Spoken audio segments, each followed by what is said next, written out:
जय श्री राधे। आज आपको बताएं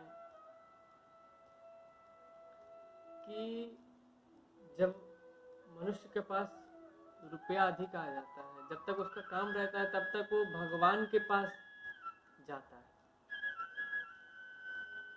जब उसको कष्ट होता है तो भाग कर मंदिर जाता है, कहीं भी भगवान का स्मरण जरूर होता है। तो आपको एक मैं घटना सुनाता हूँ। रुपया मिला और भजन छूट गया।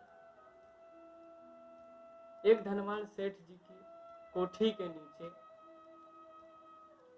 एक मोची बैठा करता था और वह जूते बनाना यही सब काम करता था और साथ में वो भजन गाता था भगवान का। सेठ जी उदार थे, धर्मात्मा थे, भगवत भक्त थे, उनको भजन बहुत पसंद थे। वैसे तो वो अपने कार्य व्यापार में व्यस्त रहते थे, होने के कारण वो मोची की ओर ज्यादा ध्यान नहीं देते। किंतु वे एक बार क्या हुआ, बीमार पड़ गए। वह बीमार ऐसे पड़े कि बिस्तर पे पड़ गए, दोबारा उठ नहीं पाए। इस तरह बीमार पड़ गए थे कि उठ नहीं पा रहे थे। तो मोची उस दिन भी वो भजन कर रहा था और सैया पे पड़े पड़े सेठ जी के द्वारा, सेठ जी जो है वो भजन सुन रहे थे। उनको बड़े प्रिय लगे और भगवान का स्मरण करने लगे। भगवान का स्मरण करने लग गए तो उनका अगर अंदर कहीं कष्ट है या कुछ भी है, ज्वर है, बुखार है, कुछ भी हो रहा हो, तो हम भगवान का स्मरण करें तो हमारा ध्यान भगवान के ऊपर लग जाए, हमारा जो जहाँ दर्द हो रहा है, जो हो रहा है, वो मिट जाता है।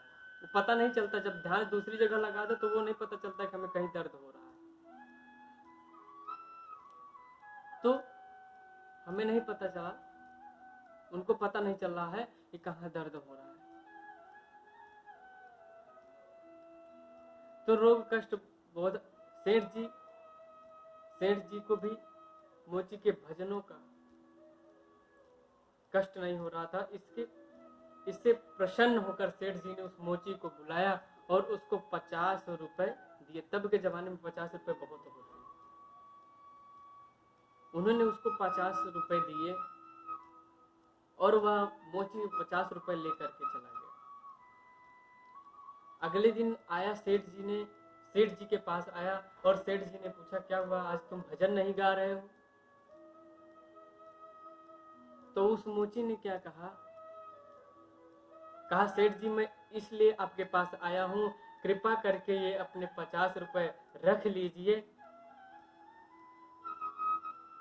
इस रुपए की वजह से मेरा भजन छूट गया। मैं इन्हें संभाल कर रखने तथा सोचने में व्यस्त हो गया कि इसका उपयोग कैसे करूं, कहां करूं। रात्रि भर चिंता में डूबा रहा, नींद भी ठीक से नहीं आई। इसको कहां रखूं, कोई चोर न चुरा के ले जाए, क्या करूं, ऐसे करूं वैसे करूं। जो मैं अपने परिश्रम से जो भी पाता हूं, जो कमाता हूं, मैं उसी से अपना निर्वाह करूंगा, अपना परिवार चलाऊंगा। तो इसलिए मेरा भजन भी, ठाकुर जी का भजन भी छूट गया।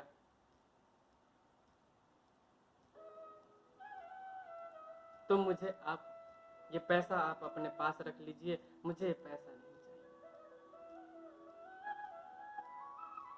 तो इसीलिए ना, लक्ष्मी जो है वो विष्णु भगवान की पत्नी है और उनकी ही रहेंगी, वो किसी की हो नहीं सकती है।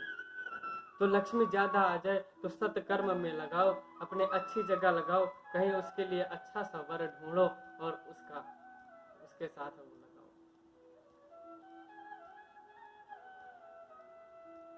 क्योंकि लक्ष्मी तो भगवान की ही पत्नी है, विष्णु भगवान की थी, विष्णु भगवान की है, उनकी ही रहेंगी। अगर उनको आप अपनी धर्मपत्नी समझने लग जाओगे, भोग्य समझने लग जाओगे, तो कभी पार नहीं पाओगे। तो इसलिए भगवान का, हमें धन अधिक होने पर कहीं सत्कर्म में लगाओ। तो इसलिए ज्यादा होने से भगवान के भजन में लगाओ अपना मन।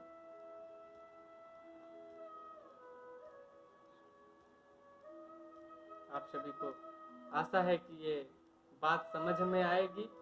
जय श्री राम।